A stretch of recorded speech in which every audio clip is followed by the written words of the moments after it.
In my video about what stories actually are, I said that if your friend says they went out to get some coffee and you ask, and then what happened? And they say it was fine, that's too boring. That's not a story. Don't bother telling anyone about it. But then what's the kind of visit to the coffee shop you can tell people about? What could happen during your friend's trip to get some coffee that would constitute a story?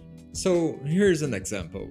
If they tell you that they went out for some coffee and they got to the barista and they asked, "Hi, do you want some bubble tea?" and your friend said, "Nah, I don't like those very much," and the barista said, "Oh, really? I love bubble tea," and your friend said, "I'm an espresso kind of guy," and the barista was about to put in their order when one customer came to the counter to say their coffee was tasting weird, and the barista asked, "What do you mean?" and the guy said, "I don't feel so good," and it suddenly started to transform into a werewolf, and the barista was like, "Oh my god," and other customers also started to transform, and everybody was like, "What's going on?" And someone started filming and said, "This is outrageous. I'm live right now to denounce this buffoonery. I want to talk to the manager." And some guy jumped on the counter and started to laugh manically and said, "Well, I am the manager and I have just poisoned all your coffees with my wolf serum that will turn you all into werewolves." And the customer filming him was like, "This is absurd. I surely won't be part of this secret experiment." And they also turned into a werewolf, and your friend was like, "We gotta get out of here." And the barista was like, "But how?" Because the werewolves were blocking the door, and your friend said, "Time to dance, baby." And the barista said, "Where did you get those shades?" And they said, "Don't have time for it, take my hand." And together they grabbed some fire extinguishers and filled the whole room with puffy smoke and managed to get through the back.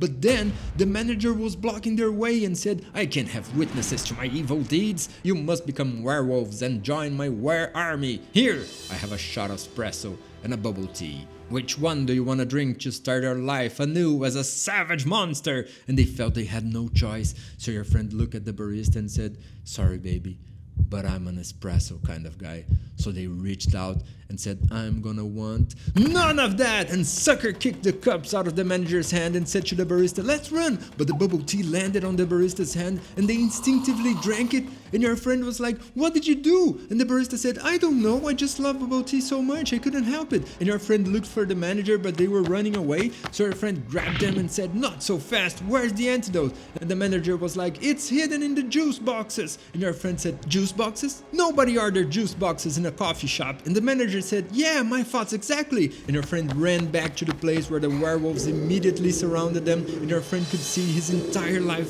flash before his eyes just as he grabbed the juice boxes from the fridge behind the counter and squished them with all his strength, and juice sprinkled all over the place, and the werewolves magically turned back into regular coffee shop type of people, and your friend let out a sigh of relief only to hear one last werewolf coming up behind it. It was the barista, but there was no juice left, only a couple of drops. So they couldn't risk it. Your friend sucked the juice from the bottom of the juice box and threw themselves towards the barista werewolf as the barista werewolf threw themselves at your friend, and the two collided in a ravaging kiss when your friend pushed those last drops of juice into the werewolf's mouth, and the people around watched astonished, and suddenly the werewolf transformed back into the barista, and they looked at your friend's eyes as your friend held them in their arms and said, "You taste like bubble tea."